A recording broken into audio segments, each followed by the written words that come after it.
Good morning, everyone. This is Troy Miller coming back at you with yet another episode of my ongoing off and on again show, Propped Up, where I look at recreations of props from film, TV, and video games. And today on the docket, well,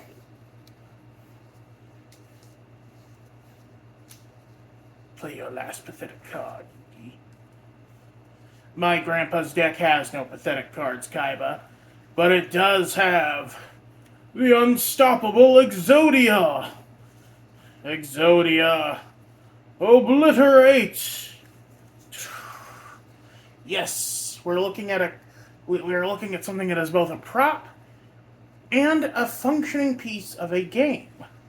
So, we're looking at Exodia, the Forbidden One.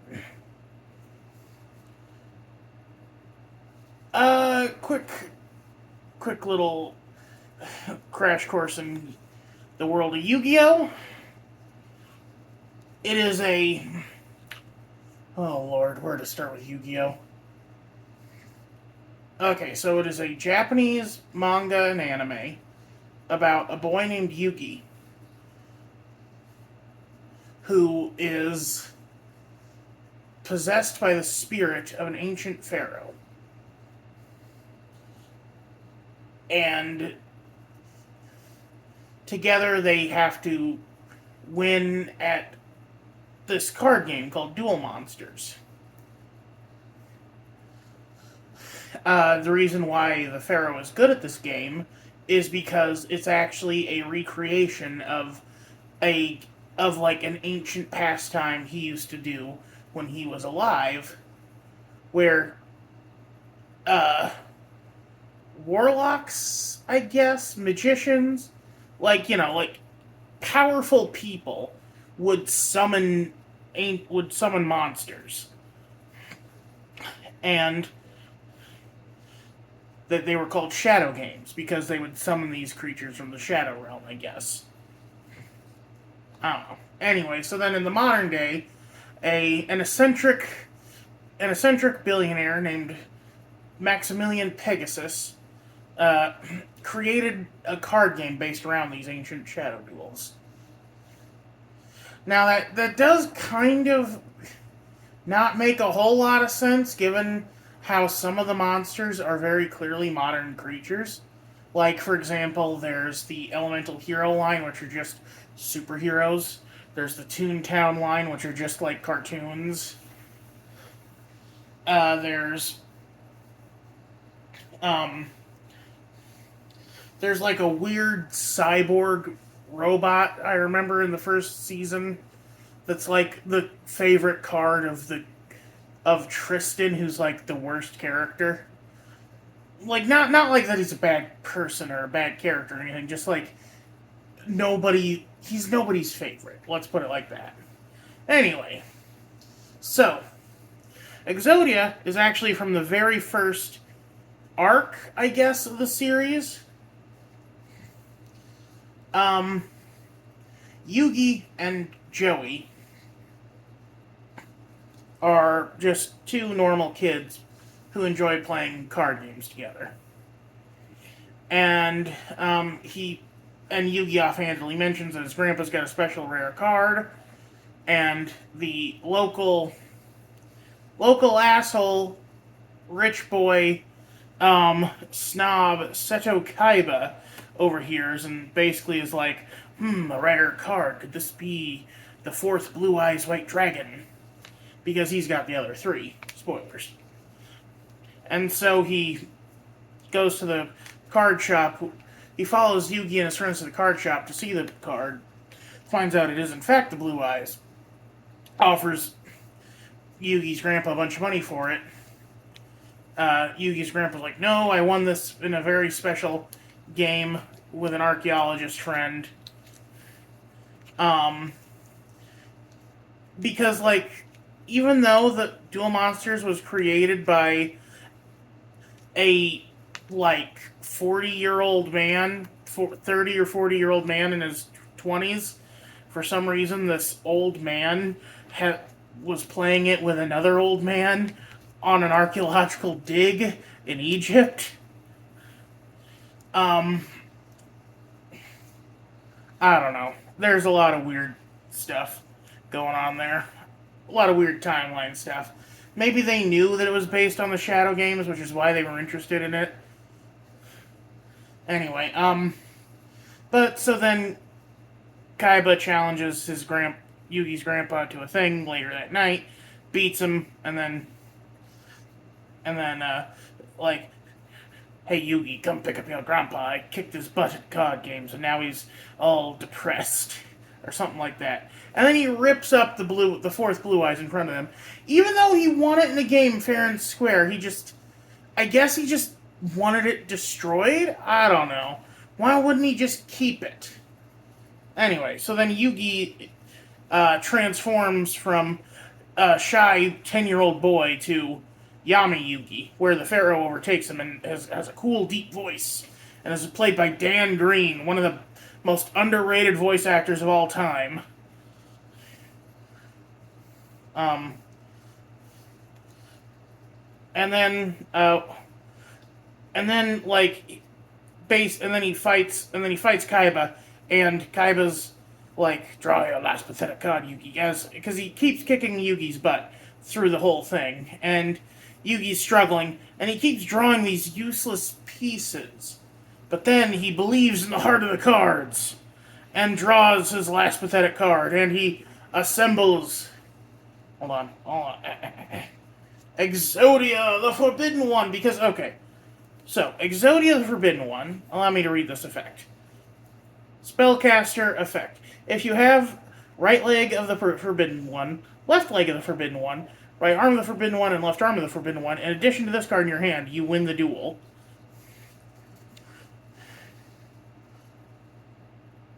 So basically, like, the idea is that, like, this is kind of a high risk, high reward thing, where you have 5 very weak cards. Because the Yu-Gi-Oh cards, they like, I don't know how bad the power scaling has gotten, but like, so even back in the day, these are very weak. So like, the arms and legs all have attack 200, defense 300, which is minuscule. I think the average Yu-Gi-Oh card when these first came out was like 1,300 to 1,500 for attack and defense. And then this has 1,000 attack and 1,000 defense. For comparison, Kaiba's favorite card, the Blue Eyes White Dragon, has 3,000 attack and 3,000 defense. But so basically you have these worthless cards that occupy your hand, but if you draw all 5 of them out of your 40 card deck, you instantly win the game. It's like a straight flush or something, you know? There is kind of a what do you call, like a, there's kind of a, almost what you would, there's almost like a poker element to it, where it's this like where you assemble the pieces in order in a way to get it, because you can have like up to 2 or 3 copies of each card, I think. And like, it's honestly, like, I think my favorite part is just the overall design. Like, look at this gorgeous artwork of like this cool mummy sarcophagus dude. He's all chained up with these ancient spells and like brass chains around him. And, you know, like, you don't even have to play the cards, which I like. If this were Hearthstone, you'd have to play all the cards and then and hope to God they fucking stayed on the field, pardon my French. Hearthstone is like Yu-Gi-Oh! For normies. I hate using the phrase normies. Sorry, I just keep wanting to assemble them into the character, trying to get the perfect circle going so I can show you guys. It's hard to do though. Here, let me see if I can. There we go. Ah. Yeah. Exodia was kind of the first like legendary monster. In fact, he was so powerful that the writers got rid of him the second they had, or the second they realized that they had to they had to keep going. Uh, During the Duelist Kingdom arc, this wormy little nerd named like Weevil Underwood throws Yugi's Exodia cards off the deck of a ship and loses a couple of them because they're that powerful. The writers had to find a way to get rid of them. But also, I love pieces. You know what I mean? I love when there's a thing that exists and it's more than the sum of its parts. Uh, Trying to think of like other examples. Obviously you have Power Rangers Megazord. You have Voltron.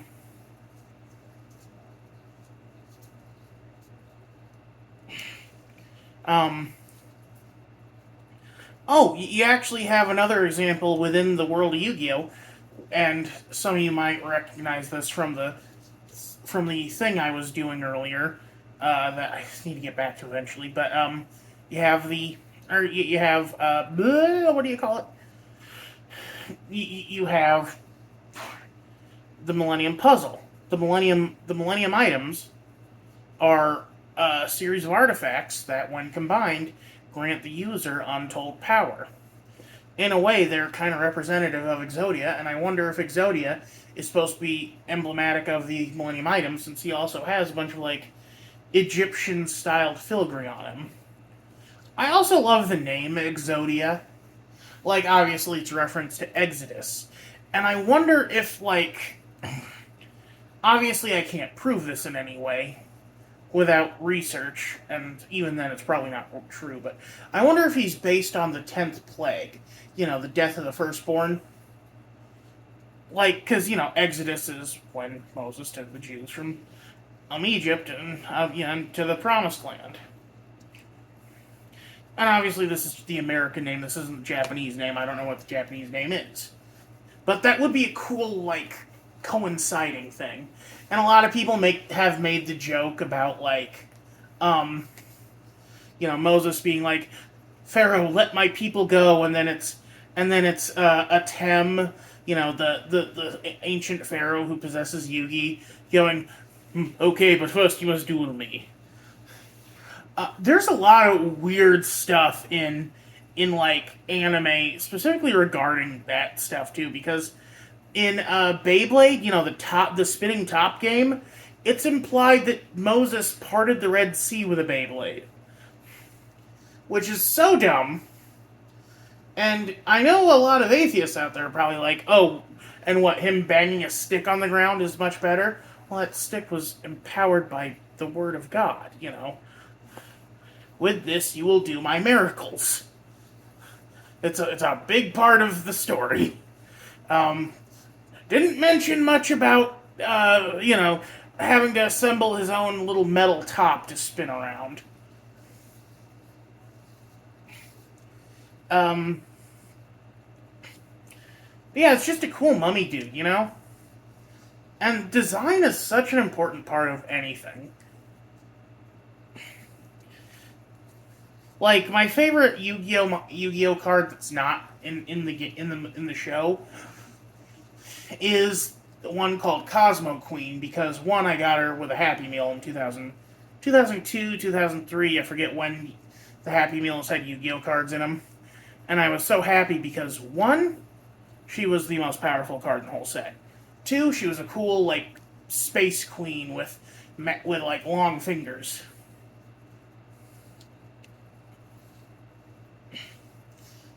And she was very powerful, like 2,900 attack.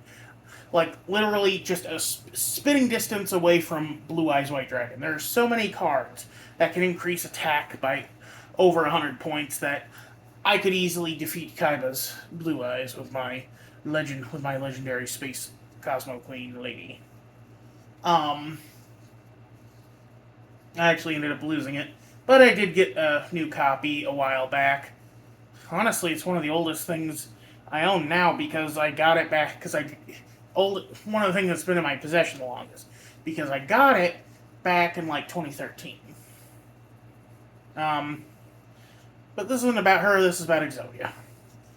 And Exodia is just one of the coolest parts in the anime. It's such a cool scene where, this like ancient portal opens up because it the thing that makes it not a boring card game that they're playing is that they use giant holographic battlefields to project their games. So you have this giant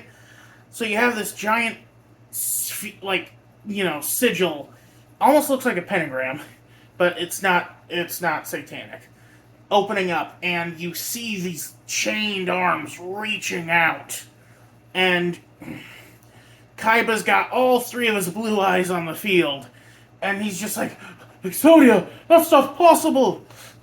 And then Yugi says the most, Yami Yugi, so it's the deep voiced Yugi, says the most badass line ever, Exodia, obliterate, and then just destroys all the blue eyes and wipes out Kaiba's life points, which are like instead of like chips or like health, or it's your health pool that you use to determine a winner in Duel Monsters.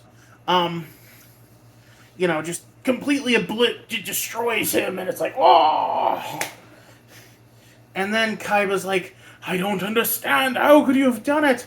And then Yami Yugi's like, hope in your mind, and does what fans lovingly call a mind crush, because that's because like all Millennium items have a special ability. Yami Yugi's, or Atem's ability specifically, is sort of this like psychic thing where he can. It's actually explored a lot in Season 0, which is kind of a non-canon season, because that's before like the whole Duel Monsters thing was really set up.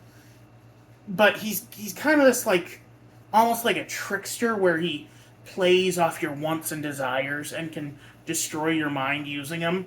But that was turned on its head a little bit when the show actually started, like with the 4Kids dub in the US, where it was more like he can kind of like remove the evil from within in your heart.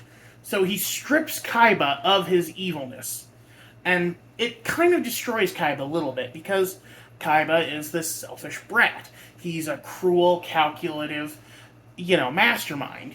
But Yugi, Yugi, Atem, Yami Yugi, kind of like breaking that part of him away, leaves him feeling weird.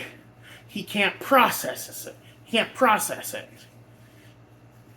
But then Pegasus kidnaps his brother, and this whole thing comes up. It's like there's a lot of stuff in Yu-Gi-Oh! That you just have to kind of hang common sense and, throw your arms up and go, wee, and just give in to the nonsense. It's like when my grandma Nancy took us to see Pokemon 2000. She wasn't quite sure what was going on in the movie, as I'm sure most sane people weren't. But it was a very pretty movie. It was very well drawn. Yu-Gi-Oh! Is much the same. It's cool characters with cool designed monsters duking it out. And this was the first big, cool awesomeness of the show. Exodia.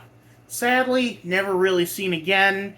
The only time I remember it coming back up was when a bad guy had stacked his deck full of Exodia pieces, and had marked the back of his card so that he could tell which one was which. And so he pretended to be psychic. He's like, oh, I know what card I'm going to draw. Haha. It was, which again, like, sounds really lame out of context. Oh Lord.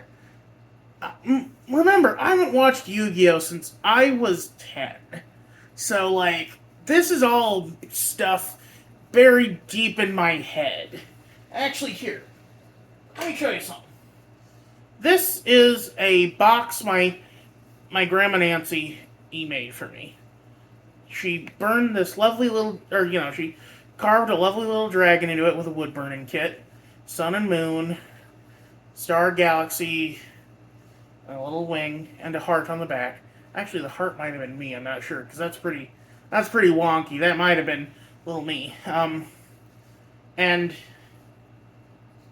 on the bottom, still there after all these years, is a Yu-Gi-Oh sticker. This box is like 24 years old. Maybe 23, maybe 22. But this is an old box. I've kept it all these years, and it's still got a piece of that old fandom on it from when I accidentally bought a pack of Yu-Gi-Oh stickers thinking it was a pack of Yu-Gi-Oh cards. And I think I wrote the phone number on here thinking it was a real number I could call. But looking at it now, it's clearly a 555 number. Now it's just a place where I keep all my pins. Which I might go into one day. I got a pretty hefty pin collection. Oh, also I kept the bag from the sensu beans. Anyway, I've prattled on for way too long. I hope you all had a good 4th of July. It's actually the 4th of July now. Which, unfortunately, is kind of why you're getting this video instead of something more, I know y'all prefer the food videos, but that's just, there's a lot of stuff going on today. Y'all have a good one. This is Roy Smeller. I'm outie.